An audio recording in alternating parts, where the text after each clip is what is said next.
Where's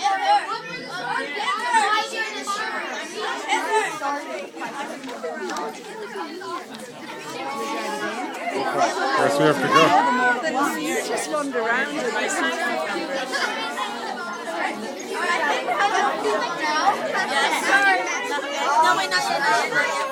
Okay, we only have enough. Let's hear your story, Max and Gabe. Back up!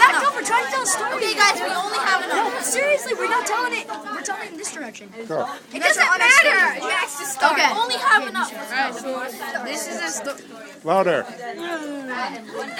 this is a story about an old miser and his shoes. But let it not be spoken twice.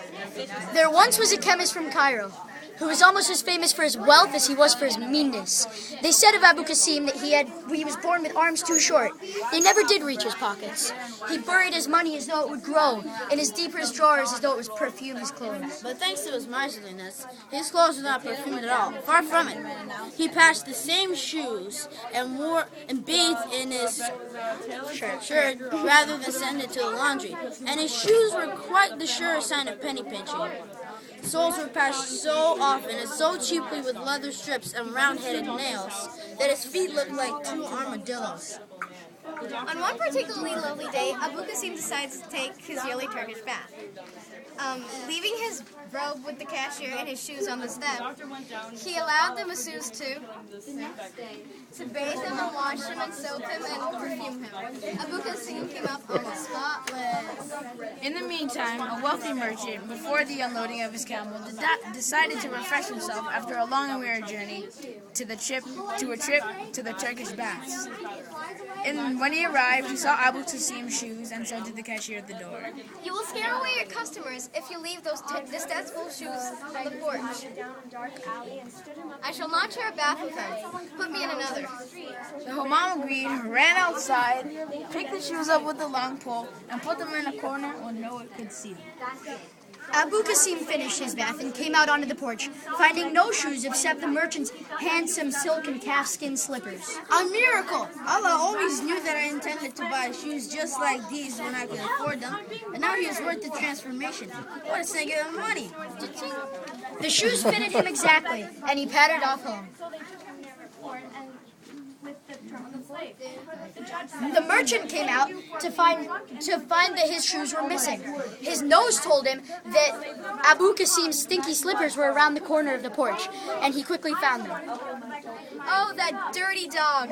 Stealing other people's property. He rounded up all his servants and his camels and his extra drivers from his caravan, and they all went to Abu Kasim's house to beat him up. They broke down the door, seized the dumbfounded miser by the scruff of his scruffy neck, and beat him to the floor. The police came, and Abu Kasim had to pay a large bribe to keep this matter out of courts. And you can have your detestable shoes back. This is entirely your doing! He said. But the shoes didn't defend themselves. So he picked them up and threw them over the wall. They hit an old lady, splat, and crumpled her like a biscuit. The relatives of the lady called out, Murder! Murder! until the police arrived. Abu Kasim, coming near his window to see what all the commotion was about, got pulled over and into the prison in chains. But of course, his shoes were given back to him. We hope you know that he had to pay a large fine. he kicked the shoes around the house, cursing and screaming, until finally he decided to bring them to the Nile River. He dropped them in. Reeking and fuming, they floated down the river until they caught in the net of a fisherman, an ox of a man who could single-handedly drag in a whole net of tuna. The nails on the shoes snagged on the twine, and the weight of them bent the mesh all out of shape, so that by the time the fisherman dragged the net ashore, the net was completely ruined. 10,000 curses on that miserable dog, Kasim. I would recognize these legendary monstrosities anywhere. He was so angry that he took the shoes and ran all the way to Abu Kasim's home. And when he squeezed his shoulders through the doorframe, Abu Kasim could recognize his own slippers hanging in the paw-like hands of the fisherman. The fisherman, there is no escaping the fate that Allah sends. The fisherman tenderized Abu Kasim as he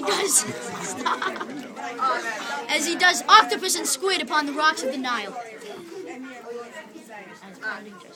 As a parting gesture, he threw the shoes against the shelves of herbs and minerals, ruining Abu Kasim's priceless collection.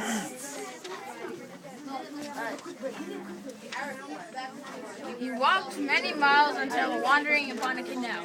He dropped the shoes in the canal and walked away. Unfortunately for Abu Kasim, the canal led to a weir pool which powered a mill. The shoes drifted down through the canal into the weir pool, and eventually he got jammed in the mill.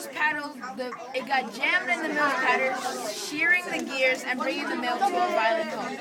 Upon investigating the scene, the miller recognized Abu Kasim's infamous shoes anyway. You have seen the shoulders of a miller, have you not? He gains his strength for lifting heavy sacks of grain all day long. When he found Kasim, he picked him up like a sack of grain and threw him in the mill pond. Abu Kasim stayed there until the police arrived. His shoes were, of course, given back to him at the prison gate. Ill-omened, everlasting shoes, will you kick me all the way to my grave?